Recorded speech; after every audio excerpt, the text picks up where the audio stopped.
Every one of us has something we wish we could change, a pattern, a thought, a weakness that keeps pulling us back. We make promises to ourselves, this time I'll stop, but then we fall again. We repeat the same mistake, and a voice inside whispers, you'll never change, yet, my dear brothers and sisters, that voice is a lie. You were not created to be enslaved by your bad habits. You were created with the strength, the spirit, and the will to rise above them. Real change doesn't begin by shaming yourself. It begins by understanding yourself. The more you try to fight your habits only with willpower, the more you feel exhausted. Because true transformation comes not from the surface, but from the heart. Bad habits grow in the soil of neglect. When we neglect our hearts, our prayers, our purpose, the first step to breaking them is not punishment, but awareness. Ask yourself, what am I trying to fill with this? What pain am I trying to silence? Every habit is born out of a need for comfort, escape, or validation. But when you redirect that need toward Allah, He replaces what is empty with peace. You begin to realize that what you were searching for in that habit was never in it, it was in Him. The journey of change is not instant, it's gradual. You will fall, but don't give up. Every time you turn back to Allah, you weaken the hold of your habit. Every time you choose patience over impulse, you strengthen your soul. And remember, Allah sees your effort. Every silent battle you fight, every time you walk away from temptation when no one else is watching. The path of breaking bad habits is not just about self-discipline, it's about spiritual awakening. Because when your heart finds its anchor in Allah, your hands naturally let go of what harms you. The first step to breaking any bad habit begins with awareness. Awareness is not just recognizing that you have a habit, it's about deeply understanding glitters why it exists, what triggers, and what you are really trying to fulfill through it. Many people try to stop a bad habit by simply saying, I'll quit, without ever asking themselves what that habit gives them.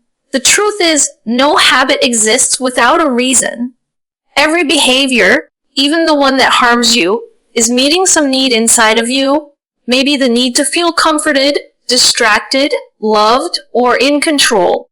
When you look closely at your actions, you realize that your habit isn't just about the act itself, it's about what's happening in your heart and mind before that act takes place. Awareness means you start observing yourself without judgment.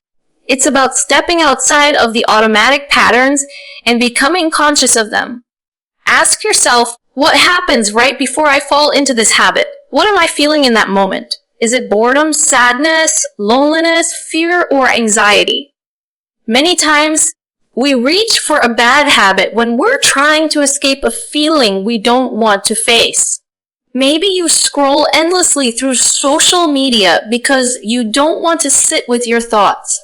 Maybe you overeat because it numbs emotional pain. Maybe you lash out because it makes you feel powerful when deep down you feel powerless. When you become aware of these emotional roots, you stop fighting the surface behavior and start healing what's underneath it. Without awareness, you can't truly change. You only suppress. You might stop the habit for a while, but it returns because the root cause was never addressed.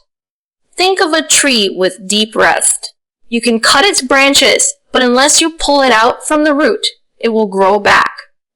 Bad habits work the same way. Awareness is like shining a light on those roots. It helps you see what's been hidden in the dark. And once you see, you can begin to change it consciously, intentionally, and with compassion.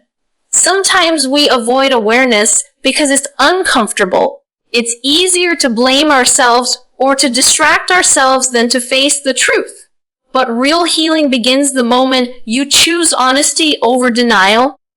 Awareness isn't about guilt. It's about growth. It's not about saying, I'm such a bad person for doing this. What is this behavior trying to tell me about what I need to heal?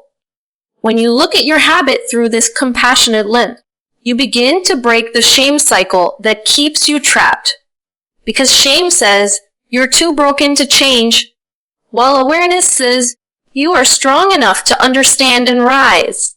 In the light of spirituality, awareness also means remembering who you are and who your soul belongs to. It's realizing that every time you fall into a bad habit, it's not just your willpower that's weak. It's your heart that's hungry for connection with Allah. When you are distant from Him, your heart looks for substitutes, something to fill the emptiness. But the soul will always crave what it was created for, closeness to its creator. That's why awareness must include spiritual awareness, the understanding that the real cure lies not in self-punishment, but in turning back to Allah with sincerity. When you start to observe your thoughts and emotions with honesty, you create space between the urge and the action. You begin to notice the moment when you're about to repeat the pattern, and in that moment, you have a choice. Awareness gives you that choice, the chance to respond differently. Instead of reacting automatically, you pause. You take a breath. You remind yourself, I don't have to go down this road again. That pause is powerful. It's where transformation begins. Because change doesn't happen in the big, dramatic moments. It happens in these quiet pauses where you choose a different response again and again. So, if you want to stop and get rid of a bad habit, start by watching yourself with gentle curiosity. Keep a journal if you need to. Reflect after every slip, not with guilt, but with the question, what was I feeling before I did this? Over time, you'll start to see patterns. You'll recognize that your habit is not your identity. It's just a learned response. And what is learned can be unlearned. Awareness is the key that unlocks self-control because you can't change what you don't notice. Once you bring something into the light of consciousness, it begins to lose its power over you. And when you add to that awareness the remembrance of Allah, the one who knows your heart better than you do, you'll find the strength to replace your weakness with wisdom and your pain with peace. True awareness doesn't just help you stop a bad habit. It teaches you how to heal, grow, and return to the version of yourself that Allah always intended you to be. When it comes to changing our habits, one of the biggest mistakes we often make is trying to remove a habit without replacing it with something better. We tell ourselves, I'll stop doing this, but we never think about what we will do instead. The problem is that the human heart cannot remain empty. It always needs to be filled with something: love, purpose, attention, or connection.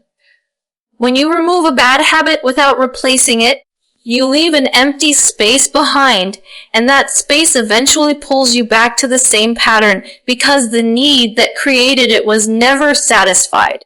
You can't simply erase a behavior. You have to redirect its energy towards something meaningful, something nourishing for your soul. Every bad habit serves a function.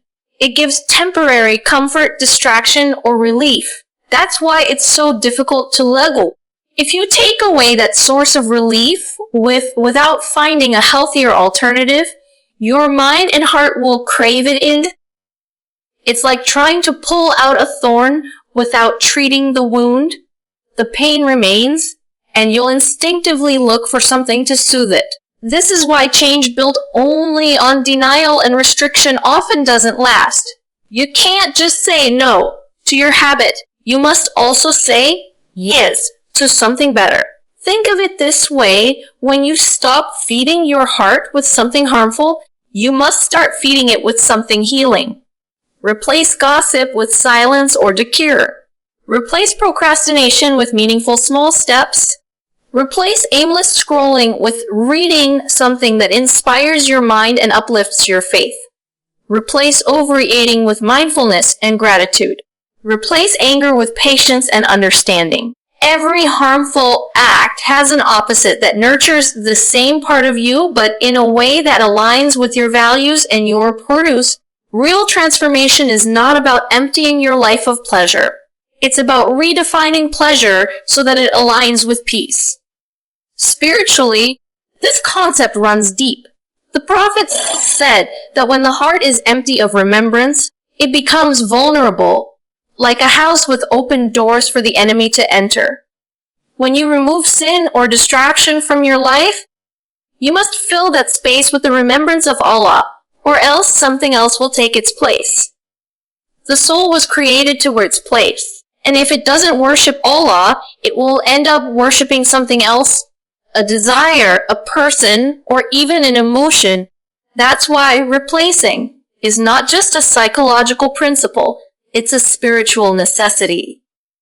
When you choose to fill your heart with remembrance, prayer, and acts of goodness, you naturally begin to lose interest in the things that once pulled you away. This process requires intention. It's not just about avoiding temptation, it's about designing your environment and your routine in a way that supports your new direction. For example, if you want to stop wasting time online, don't just uninstall an app. Replace that time with something that fills you with peace and purpose. Maybe go for a walk, memorize a verse, or journal your thoughts. If you're trying to stop backbiting, replace those conversations with ones that uplift others or spread knowledge.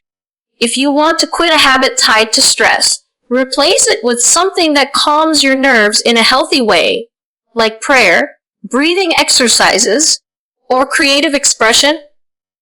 When you consciously choose what to replace your habit with, you're not just removing something negative, you're planting something positive in its place. And remember, replacement doesn't only mean action, it also means mindset. Sometimes the root of a bad habit is an emotional void. You might be using that habit to fill loneliness, anger, or insecurity. In those moments, replacing means finding emotional nourishment. Reach out to Allah in dua. Connect with people who inspire goodness. Remind yourself of your worth through the lens of faith. Every time you replace a worldly attachment with spiritual awareness, you strengthen your heart's resistance to falling back.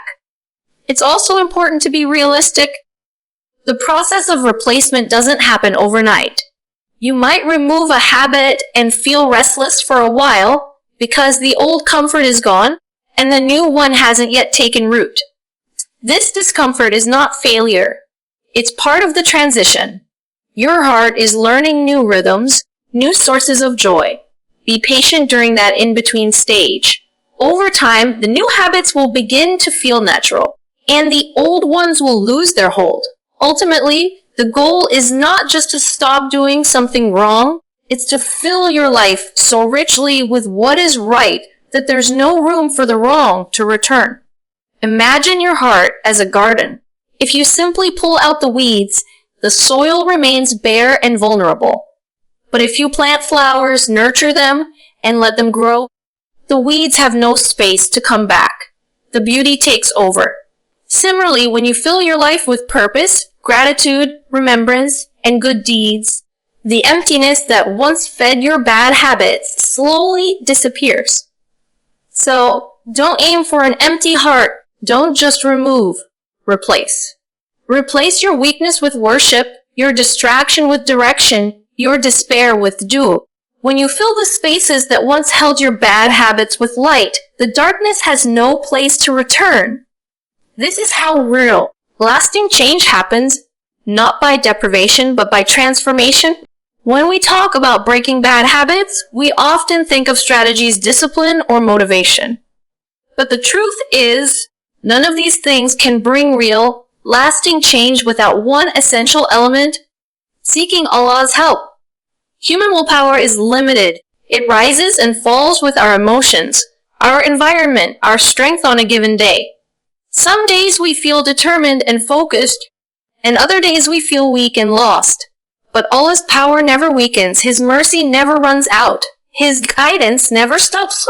That is why the one who truly wants to change must rely not only on their own effort, but must constantly seek the help of the one who controls hearts. When you say, "I can't stop this habit," You are right. You can't, not alone. Because habits are not just physical actions, they are deeply tied to your emotions, your memories, your soul. To change something that deep, you need the help of the one who created you. Allah says in the Quran, and your Lord says, call upon me, I will respond to you.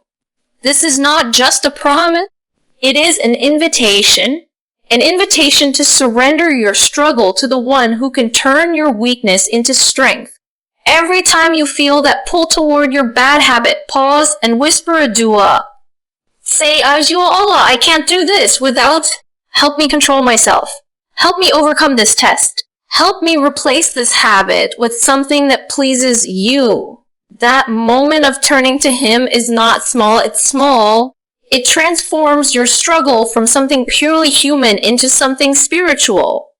You are no longer just fighting your habit. You are walking a path of returning to Allah. And when you fight with His help, you are never fighting alone.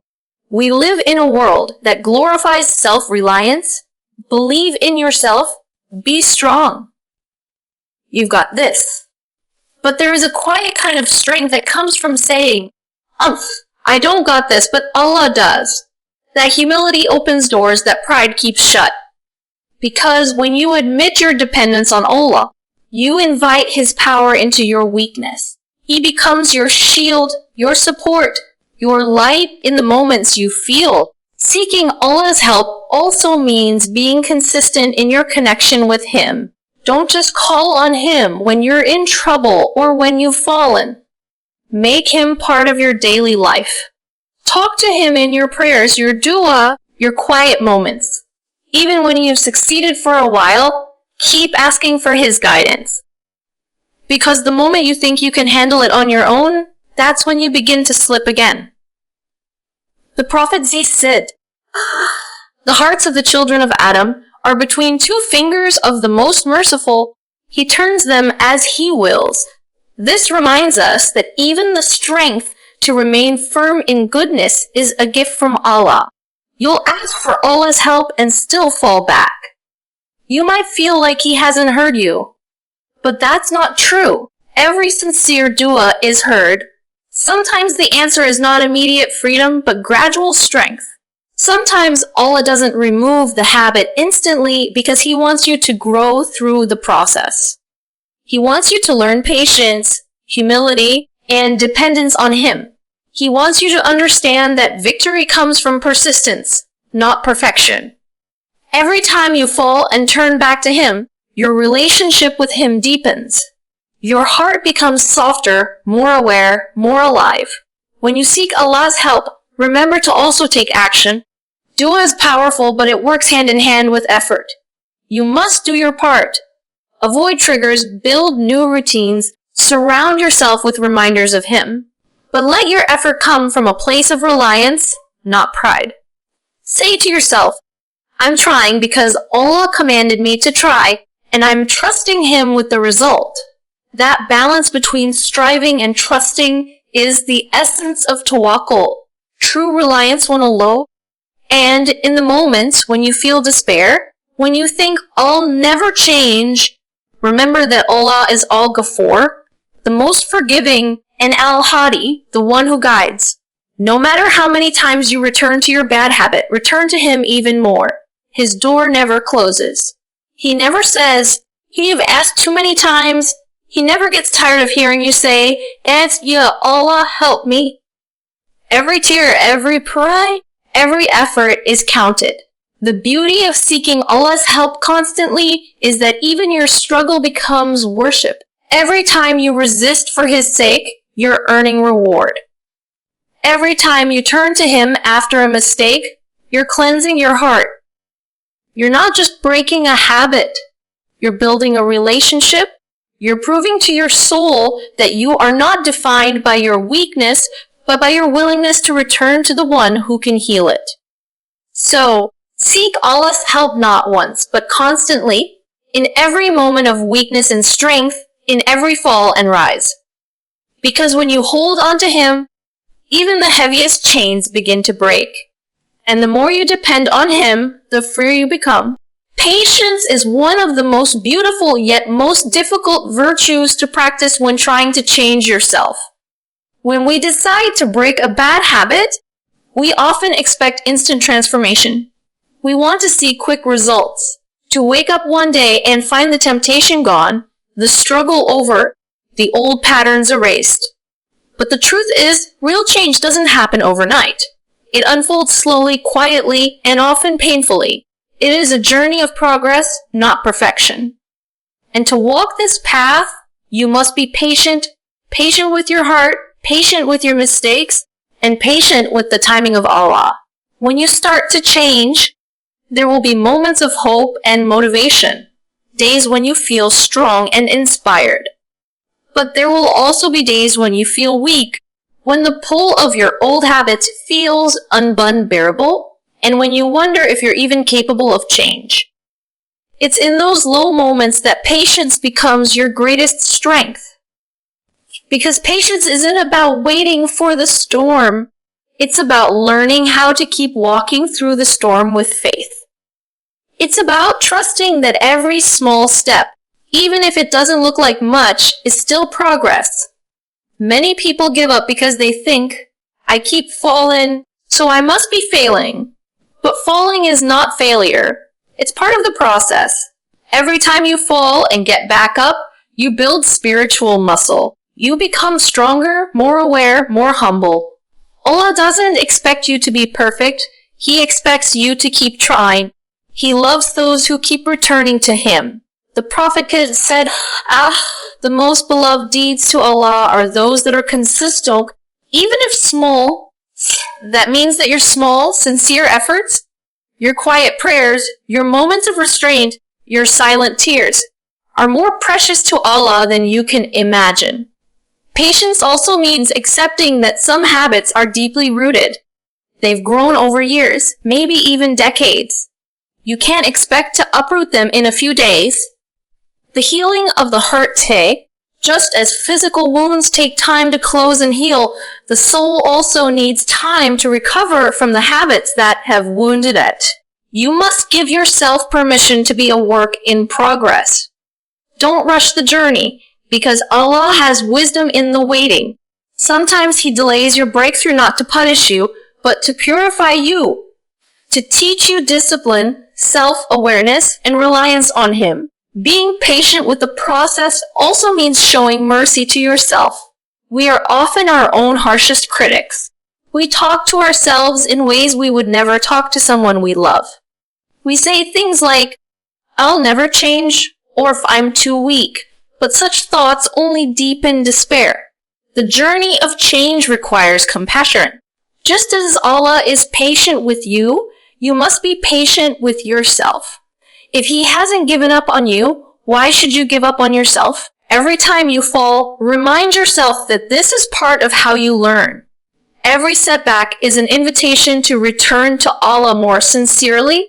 Patience is also about trusting the unseen, trusting that your effort is not wasted even when you can't see the results yet.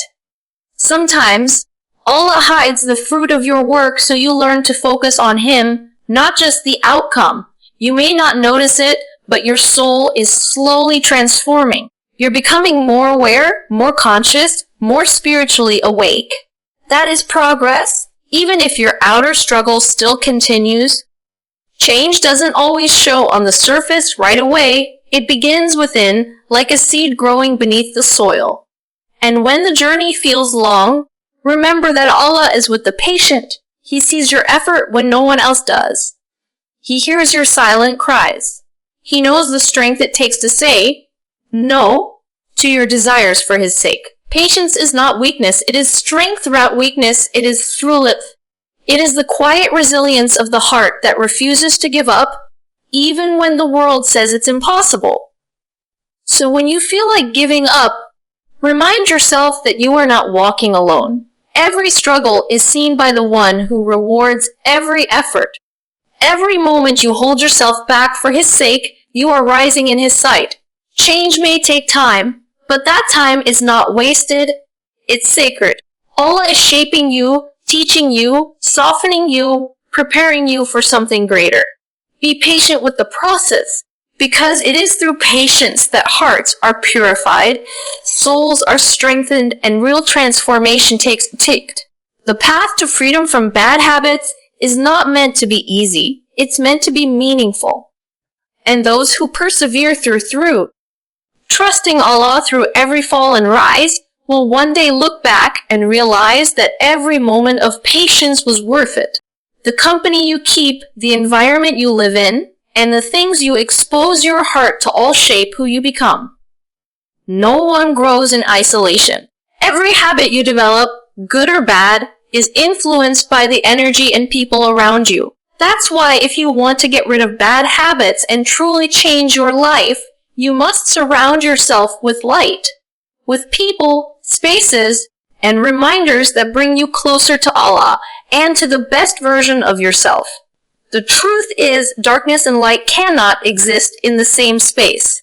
If your heart is constantly surrounded by negativity, temptation, and heedlessness, even the strongest intentions will start to weaken. But when you fill your environment with light, goodness begins to grow naturally, almost effortlessly. Surrounding yourself with light begins with the people you allow into your circle. You become like those you spend time with. Their words shape your thoughts, their habits influence your behavior, and their mindset affects your spirit. The Prophet dissects your spirit. A person is upon the religion of his close friend, so let one of you look at whom he befriends. This means your companions are not just a reflection of you. They are also a direction for you. If you spend your time with people who constantly complain, gossip, or indulge in sin, you'll slowly find yourself doing the same. But if you keep company with those who remember Allah, strive for goodness, and lift your heart when you're weak, you'll rise with them. Their light will guide you when your own feels dim. Sometimes surrounding yourself with light means making difficult. It might mean walking away from certain friendships that drag you down, limiting time and spaces that tempt you, or changing habits that feed your darkness. It doesn't mean you look down on others. It means you protect your heart. Your heart is precious, and it cannot grow in soil that is toxic. When you start choosing your company based on sincerity and faith, you'll notice that your desires begin to change. The things that once tempted you lose their appeal, and what once felt boring, like quiet prayer or reflection, becomes comforting. That is the power of environment. But light doesn't only come from people. It also comes from what you consume. In our world today, much of what we watch, read, or listen to shapes our inner world more than we realize. Every scroll, every video, every sound leaves an imprint on the heart. Ask yourself, what kind of energy am I feeding my soul every day?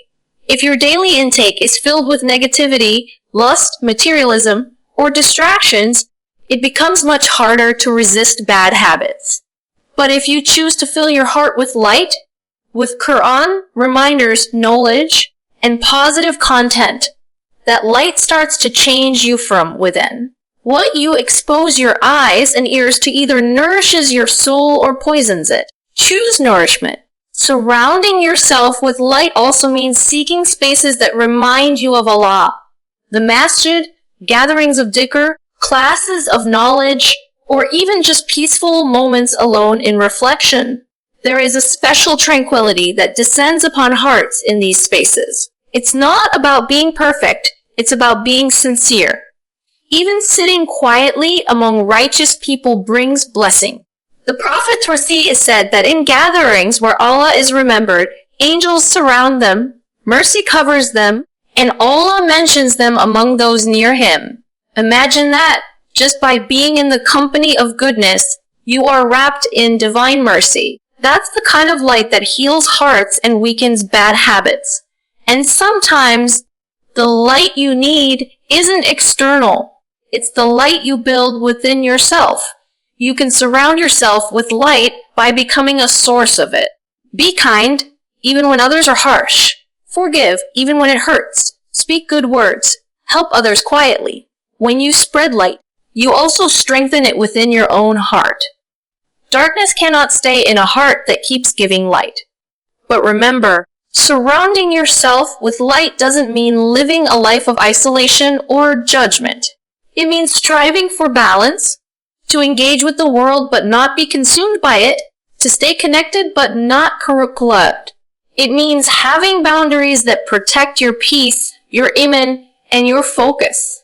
It's about choosing to be influenced by what uplifts you, not what drags you back into the same cycles you're trying to escape. And the most powerful source of light is always the remembrance of Allah. When your heart is filled with dhikr, when your lips whisper His name, when your thoughts return to Him often, even in silence, you create a light that no darkness can extinguish. Allah says in the Quran, "Yes, Allah is the light of the heavens and the earth." When you turn to Him sincerely, He becomes your guide, your comfort, and your strength. So fill your days with light through your prayers, your Quran, your company, your choices, and your thoughts. Seek out people who remind you of who you want to become. Be in places that bring peace to your soul. Protect your heart from darkness, because what surrounds you eventually lives inside you. The more you choose light, the less room there is for shadows to grow. And with time, you'll find that the habits that once controlled you start to fade, not because you fought harder, but because you finally started walking in the light. One of the hardest things to do in the journey of self-change is forgiving yourself. When you've been struggling with a bad habit for a long time, when you've fallen over and over again, when you've made promises to stop and then broken them, it's easy to become your own harshest critic.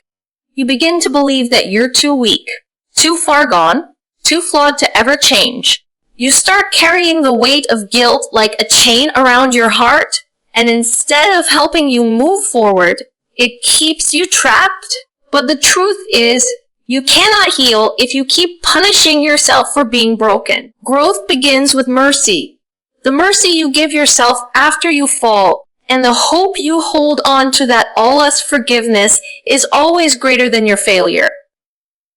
When you refuse to forgive yourself, you're not being humble. You're being unfair to yourself. Because Allah, in His infinite mercy, never stops forgiving as long as you return to Him. He says in the Quran, "Do not despair of the mercy of Allah. Allah forgives all sins. The one who repents sincerely is not a sinner in the eyes of Allah. They are someone beloved. Every time you feel shame and turn back to Him, you are drawing nearer to Him. Allah loves the hearts that keep coming back. So don't let your guilt become a barrier that distances you from the very one who can cleanse it. Forgiving yourself doesn't mean ignoring your mistakes. It means learning from them, taking responsibility, but refusing to let them define who you are. Too often, people allow their past to become their identity. They think, this is who I am now. But you are not your mistakes. You are the person who is trying to rise above them. Every time you fall and stand up again, you're rewriting your story. You're proving that your past is not your prison. It's your teacher.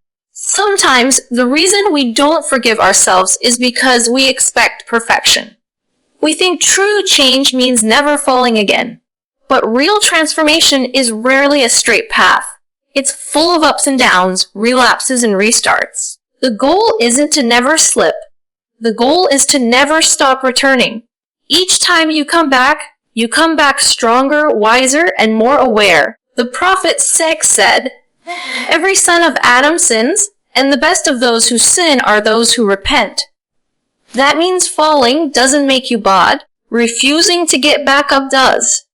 Allah doesn't measure you by how many times you fail, but by how many times you turn to Him again. Think of how compassionate Allah is with His servants. If you were to sin every day and ask forgiveness every day, He would still forgive you every single time. That's how endless His mercy is. And if Allah, the most merciful, the one who knows all your flaws and secrets, is willing to forgive you, then who are you to withhold forgiveness from yourself? When you forgive yourself, you are not excusing your mistake. You are giving yourself permission to heal. You are saying, yes, I fell, but I still belong to Allah, and I still have the right to rise. The process of change is emotional. There will be days you feel proud of your progress, and days you feel crushed by your weakness. On the hard days, remind yourself that progress doesn't mean perfection, it means persistence. It means you're still trying, still praying, still believing that Allah can help you become better. Don't let your self-blame turn into hopelessness. Hope is a form of faith. Despair is not humility. It's forgetting how vast Allah's mercy is. To forgive yourselves is also to accept that change. You might still see traces of your old self, even after months or years of effort, and that's okay. Healing is not an instant event. It's a lifelong process. Allah sees your struggle. He sees the times you cry at night, the silent battles no one knows about, the moments you almost gave in but didn't. He counts every effort, and nothing is lost in His sight. Even your tears are a form of worship when they are shed in repentance. So be kind to yourself. Speak to yourself with the same compassion you would offer someone else who's trying to change.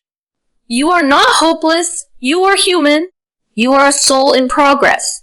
Keep seeking forgiveness. Keep asking for strength. Keep believing that Allah is near. And when you fall again, because sometimes you will, get up, wipe your tears. Say, Ya Allah, I'm sorry. Help me try again. That moment of return is more beautiful to Allah than you can imagine. Every saint was once a sinner who refused to give up. Every person who found peace went through seasons of struggle. You are on that path too. Don't stop walking just because it's slow or painful. The fact that you're trying means you're already moving forward. Forgive yourself. Learn from your mistakes. Because as long as you keep turning back to Allah, you are never truly lost.